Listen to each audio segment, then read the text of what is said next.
Alexandre Moranville-Ouellette, des cas de rougeole confirmés au Québec. C'était 1 hier, c'est 6 maintenant. Est-ce qu'on va tous en mourir? Mais non, on va pas tous en mourir, là, surtout pas en ce moment. Est-ce qu'il y aura des médecins pour nous soigner? C'est ça, là, je suis confus. Oui, il va y avoir des médecins pour nous soigner. Il n'y aura plus de ministre, en tout cas, chose certaine. Non, mais blague à part. Pour l'instant, il n'y aura pas de ministre, effectivement. C'est une personne, au moins, qui est infectée, qui résiderait à Montréal. 6 cas au Québec dans les derniers jours. Là. Si on recense les cas de la rougeole, tu as raison de le dire de cette manière-là, Francis. C'est pas parce que ça va vous tuer, là. C'est pas parce que c'est complètement mortel que c'est débile, c'est surtout que c'est excessivement contagieux. Si vous n'êtes pas quelqu'un de protégé, je dis ça peut pas vous tuer, ça peut avoir des complications extrêmement graves, la rougeole. Et donc, l'important, c'est oui, d'être vacciné, mais aussi de faire attention si vous ne l'êtes pas, si vous avez des gens qui sont à risque près de vous, mais de bien noter les endroits où des personnes infectées auraient pu se rendre. C'est excessivement contagieux. Donc, entre autres, le centre d'urgence pédiatrique de Saint-Eustache, le 28 novembre dernier, les gens qui étaient là doivent surveiller leurs symptômes jusqu'au 19 décembre prochain. Il y a des lieux également dans les Laurentides qui ont été fréquentés par des personnes infectées. Je rappelle vite les symptômes, c'est fièvre, écoulement nasal, tout ça, évidemment, on se comprend, ça se regroupe avec la grippe et le rhume, mais aussi conjonctivite, des yeux sensibles à la lumière, un malaise généralisé, des plaques rougeâtres qui peuvent apparaître. On voit les photos, là. On voit les photos, c'est pas... Exact. Si c'est ça, il faut absolument, bien évidemment, consulter des professionnels de la santé. Sinon, Ali, on a parlé des tops du box-office tout à l'heure. Pardon, tu voulais aussi nous parler des flops du box-office. Ce que je vous ai dit, là, c'est que les dessins animés ont la cote en ce moment. Hein. Ils rapportent des milliards et des milliards de dollars, voire plus que des films de gens normaux, hein, de vraies images.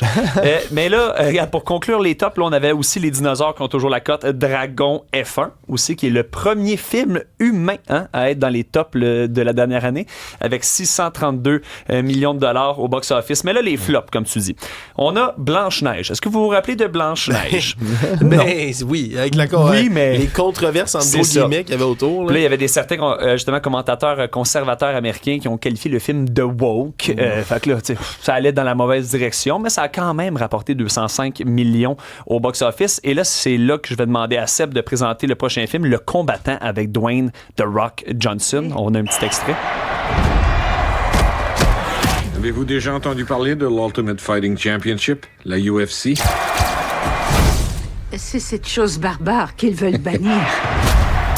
C'est le meilleur. Écoutez, à première vue, ce film-là me semble incroyable. Personnellement, je l'ai pas vu, mais moi, avoir un Dwayne... Tu es un amateur de l'UFC, toi? Ben, j'aime quand même ça, ou les films de combat. Je trouve ça super intéressant. Puis aussi, je suis un grand fan de Dwayne Johnson. Qui est méconnaissable dans ce film-là. Ça, c'est fou. C'est ça qui est incroyable, mais c'est parce que je crois que les gens, justement, étaient pas prêts à le voir dans un rôle plus dramatique. On était habitué de le voir dans des Jumanji, dans des films de Noël, dans des films d'action. Étais-tu dans Fast and the Furious? Oui, il était Fast and the Furious aussi dans plusieurs films de la saga. Ben oui, il jouait le policier baraqué. Il a joué dans plein de films de même, un peu genre espion. Tout plein, mais exactement. Un peu comme John Cena, tu sais, dans plein comme de films, de séries un peu partout en caméo. Qui sont toujours un peu humoristico, sauver le monde, oui. tout ça. Action, bonbon Hollywood. Le positif derrière, c'est qu'on a pu découvrir un Dwayne Johnson capable de jouer dans des rôles on va dire dramatique, sensible, et je pense que la critique sur ça était unanime. Il a bien joué dans ce film-là. Toutefois, 21 millions de dollars seulement au box-office. OK, c'est sorti au mois d'octobre, donc ça fait déjà longtemps. Pour un budget, le cachet de Dwayne The Rock Johnson, 21 millions. Genre, pour un budget de 50 millions. Fait que sûrement dans ce 50 millions-là, la moitié était à lui. Donc, ça a vraiment mal été. Aussi, Sydney Sweeney, là, qu'on dit toujours que c'est la fille d'Hollywood qui est en demande partout. Encore une fois, film de combat, rôle dramatique.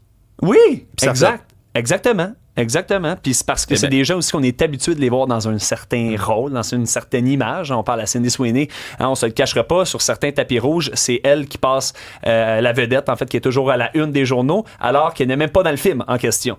Donc voilà, Christy qui a seulement fait 2 millions de dollars au box-office, qui est sorti aussi cet automne. Comment c'est possible, 2 millions de dollars? Ouais, c'est ça, exact. Ben, c'est l'intérêt. Écoute, je me pose la question. En plus, ça a l'air bien comme film. Là. Oui. Tout comme le dernier qu'on a vu là, juste avant, mais je dis ça, puis je les ai pas vus les deux. Exactement, pareillement, mais la mode est au film rapide qui punch à l'œil, hein, on s'entend. Puis là, le film qui s'en vient, c'est qui?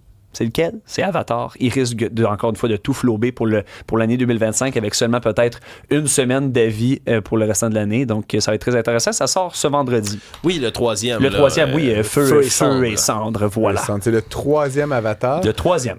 Il y a eu comme une série aussi, là. J'ai perdu le fil des Avatars. Je pense pas. Que les jeux vidéo. The Last Airbender. Non, attends.